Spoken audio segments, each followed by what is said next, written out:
સવારે આ લોકો ઘણી વાર બહાર જાય એટલે એવું કામ હોય તો જવું પડે. હું કહું રોટલી કરીને જાઉં, મારાથી લોટ નહીં બંધાય અને રોટલી, તો ત્યારે હું બહુ રાજી થાઉં કે હાસ આજે બધું ઠાકોરજીને મારા હાથનું. અને મારા લાલા એવા પ્રસન્નતામાં હોય, અરોગેલી અને માળાજી ધરાવવા માટે ગોદમાં લઉં ને તો મુખારવીને જોઉં તો રાજ્યમાં આ તે થાળ સજાવ્યો હતો ને, આજે તે રસ કાઢ્યો હતો ને, એમાં આજે બહુ આનંદ આવ્યો. જેમ આપણું છોકરું 50 વર્ષનું થાય ને, કોક વાર એમ કે મમ્મી દાળ શાક તું બને. અને જો કે મને તો સવારે રસોઈ કરવી બહુ ગમે છે, મારા ઠાકોરજી સારું ગਏ. આમાં તો આરાધ્ય કે બા આજે દાળ કોણે બનાવી, તમે નથી બનાવી. અરે તો આરાધ્યને ખબર પડી જતી હોય કે બા એ નથી બનાવી, તો ઠાકોરજીને તો પડે જ ને. તો ઠાકોરજી રાહ જ જોતા હોય મારી માં બનાવે. પણ આ બધું ક્યારે બને મારા વાલા? ઘરમાં ઠાકોરજી પુષ્ટ કરાવેલા હોય તો. બાકી આપણે લોકોની જ પ્રશંસા કરતા હોય છે. હે બેટા તને શું ભાવશે, કેવી થઈ દાળ, કેવું થઈ શાક, રાહ જોઈએ કે આપણી પ્રશંસા કરે. પણ આ તો ટોકરી જ્યારથી ને ટૂંક થઈને આવે અને તેલ મૂકીએ ત્યારે કહીએ હું થોડી 2 હાથવાળા માટે કરું છું, 1000 હાથવાળા માટે.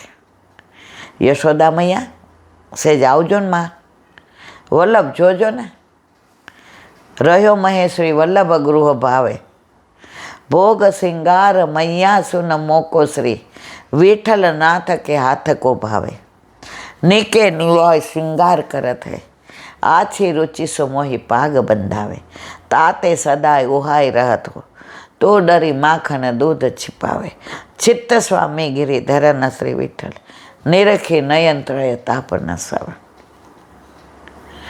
તો યશોદામાને ખબર હોય કે આને કેટલું મીઠું જોઈએ, અંદર કેટલી ખાંડ જોઈએ, કેટલું ગળ્યું જોઈએ. વલ્લભને ખબર હોય એટલી આપણને થોડી ખબર હોય. અને એ પધારે અને પછી જે સ્વાદ આવે, એસો સ્વાદ હમ કબહુ ન ચાખ્યો, એસો સ્વાદ હમ કબહુ ન ચાખ્યો, સુન ગોકુલ કે નાથ આજ દતે મીઠો મીઠો મદન ગોપાલ, આજ દતે મીઠો મદન ગોપાલ. ઠાકોરજી ઘરમાં ન હોય અને ટેસ્ટ, અને ઠાકોરજી ઘરમાં બિરાજે અને ટેસ્ટ. હું નોકરી કરતી તો મને રોટલી દાળ ભાત શાક થેપલા મોઠિયો હાંડો એના સિવાય કાંઈ નહોતું આવડતું. કારણ કે ભણ્યા ઘણું, ઘરમાં શીખવાડે પણ એવો ટાઈમ જ ક્યાં હતો. ઘણી વાર બાપ બિચારા કે બેબી, હું કહું ના, લોટ બાંધું તો મારા નખમાં લોટ ભરાઈ જાય, રસોઈ કરું ને છાંટા ઉડે તો મને ત્યાં ફોલ્લી થઈ જાય, કપડાં ધોતા તો શીખ, મારા નખ તૂટી જાય. પહેલાં રાખ આવતી હતી, વાસણ ઘસો તો મારા નખમાં રાખ ભરાઈ જાય. અને કચરા પોતું તો હું કરું જ નહીં. હવે આવા દાંડ પ્રભુ ઘરમાં પધાર્યા ત્યારે મને એમ થતું હતું કે સારું મને આ બધું કેમ આવડશે. આ બધાય કોક દી બુંદી ને કોક દી જાળીવાળો ને કોક દી આંકડાનું ને કોક દી ઢાળો ને પછી ફીકામાં બધા એમ કે આજે તો શેકેલો ચેવડો બનાવ્યો હતો, આજે પૌવાનો તળેલો ચેવડો, આજે સેવ ગાંઠિયા, આજે ચવાણું. મને એમ થાય કે આ સખડી ધરવા માંડ્યા, પ્રભુએ કૃપા કરી. માં ઠાકોરજી તો આ બધાથી વંચિત રહેશે. મન તો કાંઈ આવડતું નથી. પણ જેના ઘરમાં બિરાજે એ કલા નિધાન એની માને શીખવાડ્યા વિનાનો રે ખરો. તો ઘરમાં પ્રભુ પધારે છે ને પછી કોઈને ફોન નથી કરવો પડતો.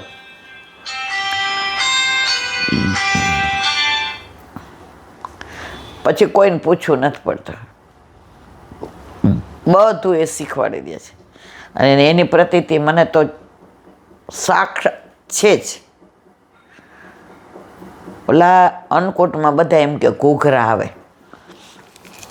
પેલી વાર ઓલું થોડું થોડું દૂનું, મેં કીધું 4 ઘૂઘરા બનાવીએ. ઓલી કાંગરી વાળવાની હોય. હવે ઓલા બધા આવ્યા છે બીબા, હા 25-30 વર્ષ પહેલાં તો મેં કીધું આપણને કાંગરી વાળતા તો આવડતી નથી, અંદર ભરવાનું ને બધું મને પૂછ્યું હતું એટલે ખબર હતી કે અંદર બધો સૂકો મેવો ને બધું અંદર પછી મિશ્રીને ભૂકો પધરાવાનો ને અને મેંદાનો લોટ અંદર ભરી અને પછી કાંગરી વાળવાની, એટલે ઘૂઘરા ઠાકોરજીના હાથમાં ઘૂઘરાની જેમ લેવા. પછી તો પેલો ઘૂઘરો વાળ્યો, તો વાલો એલા બેન હવે કાંગરી વાળો, હવે તમે તો પ્રેસે. આકાશ ભણવા ગયો હતો, પિન્ટુ તો હતો અમેરિકા. પેલો ઘૂઘરો જે 2 બગાડ્યો છે મને બરાબર યાદ છે. તળાએ નહીં ને બધાએ કીધું કે સામગ્રીને ફેંકી દઈએ ને તો નિશાસો નાખે. હવે તૂટી ગયો, કારણ કે ઓલું આમ કાંગરા વાળતા આવડ્યા નહીં. પછી આમ થોડું રોવાઈ ગયું કે હવે હું શું કરું. બધાએ કે અન્નકૂટમાં એમ કે મુઠ્ઠી મગનું હવે 4 દોના જ કર્યા હોય, આપણે કંઈ બહુ આવડતું નહોતું. રડાઈ ગયું. મેં કીધું લાલા હવે તને કેવી રીતે. પછી મેં કીધું ઓલું ભરીને આમ ગોળ ગોળ વાળી દઉં. પછી મેં લાવ ને એકવાર હજી ટ્રાય કરું. ટ્રાય કરીને એવી સરસ કાંગરી વળી. આજની તારીખમાં મને એમ થાય કે આ કલાના ધ્યાન શીખવાડે ને પછી તમારે બીજે ક્યાંય જવું નથી પડતું. તો પ્રભુ ઘરમાં પધારે છે, બધી જવાબદારી એની છે. આપણે બહુ જબરા છે. તું કરાવ તો થાય, તું કરાવ તો થાય, એટલે એમ કે તું આવ. ઠાકોરજી કે કાંઈ વાંધો નહીં, નિમિત્ત તને બનાવું છું, બાકી બનાવવાનો તો હું જ છું. અને એ ભલે 4 દોના બનાવ્યા હતા અને તમે બધા આવ્યા. આજે આટલું મોડું થઈ ગયું. મેં કીધું આજે થોડું. અને પછી જે મેવાનું તમે રંગોળી જેવી ટૂંક કરી દીધી મને સરસ. પછી બધાએ કે આરતી કરાઈ, એટલે ચૂનની આરતી કરી. 4 વાગે બધાએ પ્રસાદ લેવા બેઠા. ત્યાં 2 વૈષ્ણવ આવ્યા. એલા બેન અમારે પોસ્ટ ઓફિસ, મેં આવી જ જાઉં મારા વાલા, પોસ્ટ ઓફિસ તેલ લેવા ગઈ. અને બધાએ હારે ટૂંક પ્રસાદ લીધો. પછી મારા મનમાં ઠસી ગયું, આ 2 વૈષ્ણવ આવ્યા ને એમાં ઠાકોરજી રાજી છે કે તું જેવું કરે છે એવું મને ભાવે છે, મને હાલશે. બાજુવાળા 2 શાક, દાળ ભાત, લાડવા બધું બનાવે, પણ આપણા દીકરાને આપણે પૂછીએ કે ત્યાંથી ટિફિન મંગાવી દઉં, મને આજ બહુ તાવ છે. અને રાતના થેપલા પડ્યા, ચા બને, હું થેપલાને ચા ખાઈ લઈશ મમ્મી, મારે એ નથી ખાવું. તે થેપલા બનાવ્યા છે ને મારા. તો આપણા ઠાકોરજીને આપણા હાથનો જ ભાવે છે. કિશોરીબાઈને યાદ કરો, અત્યારે જે બધા એકબીજા સામગ્રી દે ને મારા ઠાકોરજીને તો તમારો જ મેં શુભ ભાવે. બુડી મરો ઢાંકણી પાણી લઈને આપણે કોઈનું ધરાવાય. હમણાં એક વૈષ્ણવને મેં કાંઈક કીધું એટલે કે તમે તો શીખવાડ્યું છે કે કોઈનું ધરાવાય નહીં. મેં કીધું બસ હું એ જ સાંભળવા માગતી હતી. એ કે હીરાબેન હવે મક્કમ થઈ ગયા. પહેલાં એમ થતું એમાં શું, હવે સમજણ પડી કે આપણા ઠાકોરજીને આપણી સત્તાનું જ ભાવે છે, બીજાના હાથનું નથી ભાવતું. એમાંય તમે એ દાખલો આપ્યો ને કે આપણા છોકરાના આપણા હાથના ઠંડા થેપલાને ચા ભાવે, પણ બાજુવાળાના 2 શાક, દાળ ભાત, રોટલી ના ભાવે. અને ઘરમાં એવો અનુભવ છે, થાને લીધું કોઈ દી કોઈનું ધરાવવાનું નહીં. અને એનું પરિણામ કેવું આવ્યું કે પહેલાં તો કેવું ઓલું માઇગ્રેન હતું એલા બેન, અઠવાડિયામાં 2 વાર માથે બાંધીને સૂઈ જતી, પછી ઉલટી થઈ જાય, પિત્ત બધું નીકળે. પછી એટલે મારા મિસ્ટર તરત કે ટિફિન લઈ આવું છું મંજુબેનના ઘરેથી ને, એટલે ટિફિન લઈ આવે એટલે એ ખાઈને વધે. પછી 4-5 વાગે મને, હવે ઠાકોરજી ઘરમાં આવ્યા, ટિફિન તો તેલ લેવાને ગયું, પણ એવું માઇગ્રેન નથી, મને ટાઈમ જ નથી રહેતો કે મને માઇગ્રેન થયું છે કહું. સવારથી અમારે કેળલો જ નથી છોડતો, એના મય જ થઈ જાઉં છું વગર દવાએ. મને માઇગ્રેન 2-4 મહિને કોક વાર થઈ જાય, પણ પછી હવે મને 1 લોટો ગરમ પાણી કરીને પી જાઉં તો બધું પિત્ત નીકળી જાય. નાહી આવું, ફ્રેશ થઈને નવા પેલા ચોખ્ખા કપડાં પહેરીને પાછી ઠાકોરજી પાસે આવું, અને ઠાકોરજીની મિશ્રી હોય મોઢામાં ચગડ ચગડ કરું, પિત્ત બધું બેસી જાય. તો ઠાકોરજી ઘરમાં હોય એની વાત જ જુદી છે. મેં નહોતા ત્યારે અનુભવ કર્યો છે, અને અત્યારે બિરાજે છે ત્યારે અનુભવ કર્યો છે. પહેલાં તો કાંઈ થતું એટલે આમ મૂંઝાઈ જતા, મરી જાશું તો મરી જવાની બહુ બીક. રાતે ઊંઘ ઉડી જાય ને તો ઉઠાડું તમને, એ મારી ભેગા બેહો ને મને કાંઈક થઈ જશે. હવે કાંઈ એવું નથી થતું, મને કાંઈ ન થાય, મારા ઠાકોરજી કાંઈ ન કરે, અને કરવાનું હશે ત્યારે હાથ પકડીને લઈ જશે. તો પ્રભુ ઘરમાં બિરાજે છે ને એની એક હૂંફ છે. આપણું હેડ ઓફ ધ ડિપાર્ટમેન્ટ સદ્ધર છે, સર્વજ્ઞ છે, સર્વસમર્થ છે, કર્તુમ અકર્તુમ અન્યથા કર્તુમ છે. એટલે આપણે જરાય ચિંતા કરવાની જરૂર નથી. આજે એક બેનનો ફોન આવ્યો કે 7 દિવસ પહેલાં જ પોસ્ટ કરાવ્યા, હવે મારે જવું છે યાત્રા કરવા, અને જે સીધી સખડીની આજ્ઞા આપી દીધી.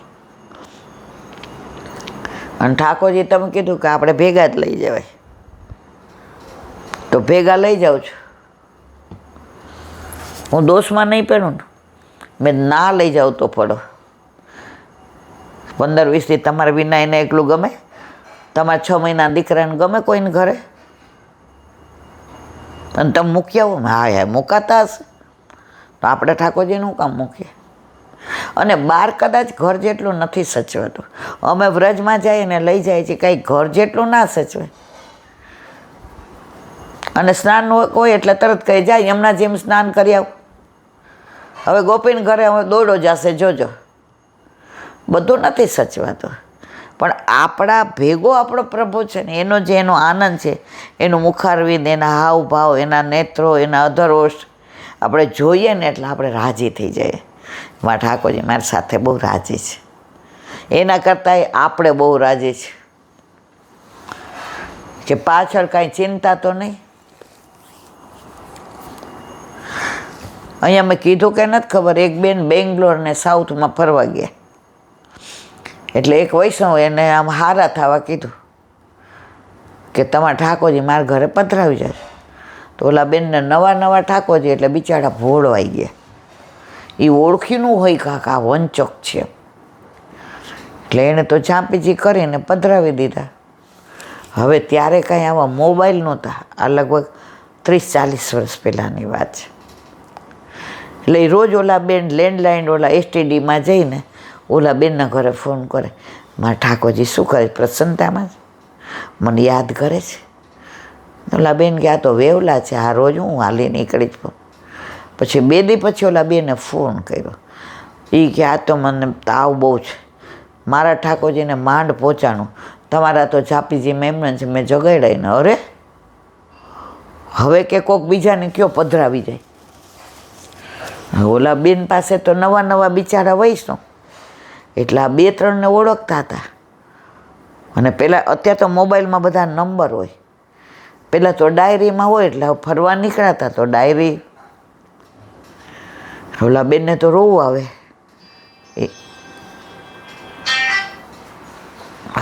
કીધું જ તો પછી એને એક વૈષ્ણવનો નંબર યાદ હતો, એને કર્યો.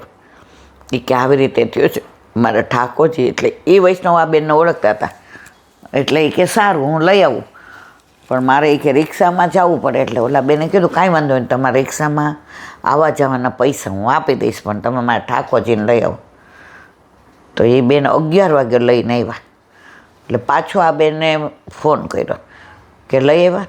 તો ઓલા બેન કે સારું થયું તમે મને ફોન કર્યો, તમારે ઝાંપીજી જ્યાં હતી ત્યાં તો કીડીઓ ચારે બાજુ લાલ. કે ઠાકોરજીને તો મને એટલો ત્રાસ થયો ને, પછી લઈ આવી આખી ઝાંપીજી તડકે મૂકી ખંખેરી અને ઠાકોરજીને બરાબર એ કે સ્નાન કરાવ્યું અને વસ્ત્રના આભૂષણ ધર્યા. અત્યારે કે હવે અરોગશે. ઓલા બેનને એમ થયું કે જિંદગીમાં મારા ઠાકોરજીને હવે કોઈના ઘરે મૂકીને જાવ ને. અને પછી આવીને એ બેનને ત્યાંથી લઈ આવ્યા. એ કે હવે તમારે હોય ને તો ડાયરેક્ટ મારા ઘરે મૂકી જવા, પણ આવી રીતે જો મારવાલા, હું એમ નથી કહેતી બધા એવા હોય, પણ આપણા ઠાકોરજીને આપણા વિના ન ગમે એ આપણને જતાવી દીધો. ત્યારથી બેન કોઈ દિવસ ફોરેન જાય કે ફરવા જાય, પોતાના ઠાકોરજી પોતાની સાથે જ હોય. એટલે જો આપણે સાક્ષાત માનીએ છીએ તો તમે માનો કે આ સ્ટેચ્યુ છે, મૂર્તિ છે, તો પછી ભેગા લઈ જવાની જરૂર જ નથી. એક વૈષ્ણવન કે અમે બેદી માટે ગયા ને તો અમે તો ડબરા ભોગ મૂકી દઈએ, કોઈને ઘરે પધરાવાના એને ભેગા લઈ જવાની. મેં શું કીધું? મને કે આપણે બરાબર કરીએ છીએ નીલાબેન, આપણા ઠાકોરજી કોઈને ઘરે જાય નહીં અને આપણે ભેગા લઈ જાય તો શ્રમ. મેં ઠાકોરજીને ભેગા લઈ જાય શ્રમ પડે કે રાજી થાય? મેં તમારા 1.25 મહિનાના છોકરાને તમે અંદર બોટલ દૂધની ને પાણીને મૂકે, અરે એ મરી જાય. મેં કીધું તો આ જે બનાવીને તમારા છોકરા દીધા જ એ ઠાકોરજી ઘરમાં સાક્ષાત છે, પૂર્ણ પુરુષોત્તમ, એને મૂકીને જવાય? એ કે તો હવે ભૂલ થઈ ગઈ. મેં સમજ્યા ત્યાંથી સવાર આવું થાય નહીં. મારા વાલા આવી તો ઘણી વાતો. એક નાની વાત